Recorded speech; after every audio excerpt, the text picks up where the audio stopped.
What we're now going to do is something called special products. Now, here we have a binomial that we're going to square. Now, there is a recipe for this, and it works like this. You take the first term and square it. You then multiply these two terms together and get a plus AB. Then you double it.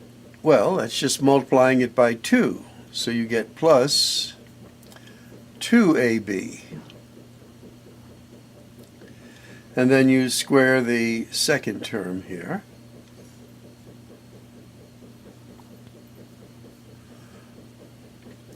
Now this gives you what is called a perfect square trinomial.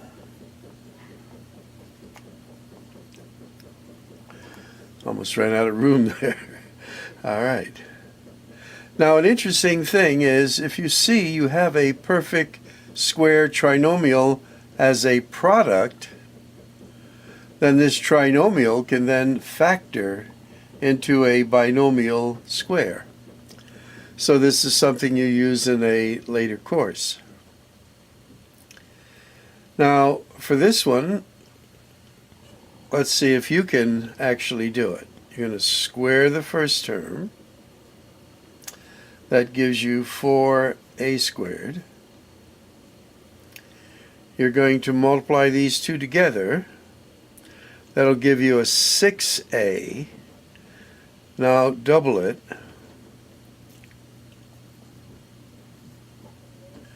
And now you square this term. And you might say, what is this called? A perfect square trinomial that will factor into this. Now for this last one, notice the difference here is both of these were positive and your middle terms are positive. Now here there's a negative, so your middle term here will end up as negative. So let's square this first one.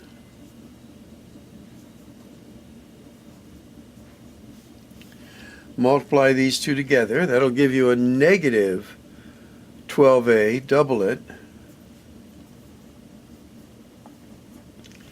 And then square the last term. Remember, negative 4 times negative 4, a positive 16. So as we look at perfect square trinomials, there is a pattern. The first and last terms are perfect squares, and the sign of whatever is in the center of your binomial that you're squaring is there as well. And your end terms are always positive. So this is one of the special products. That is, squaring a binomial to get a perfect square trinomial. Now, another special product is when we are multiplying by the FOIL something like this, a plus b, a minus b. And we've replicated that below here in different numbers.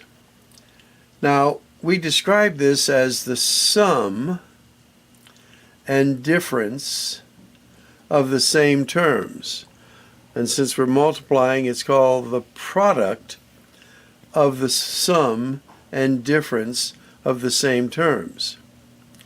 Well, when we FOIL this, an interesting thing happens. We do our first, and we get a squared. We do our outers, and we get a negative AB. We do our inners and get a positive AB. and we do our last and get a negative b squared. Now notice what happens here, that your two middle terms are like terms, but they're going to cancel each other out when we add them together. So we end up with a squared minus b squared. So we describe this as the difference of squares.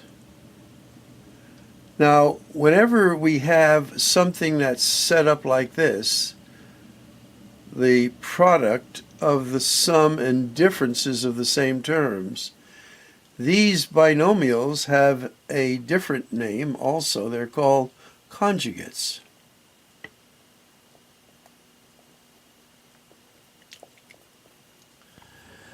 So if you recognize that you are multiplying conjugates,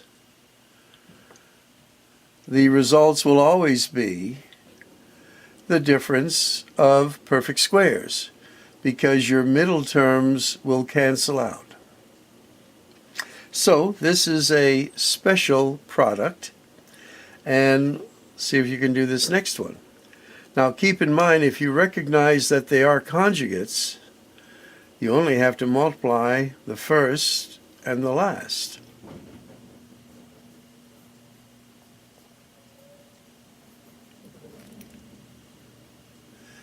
And if you see that you have the difference of perfect squares, this will factor into its conjugates.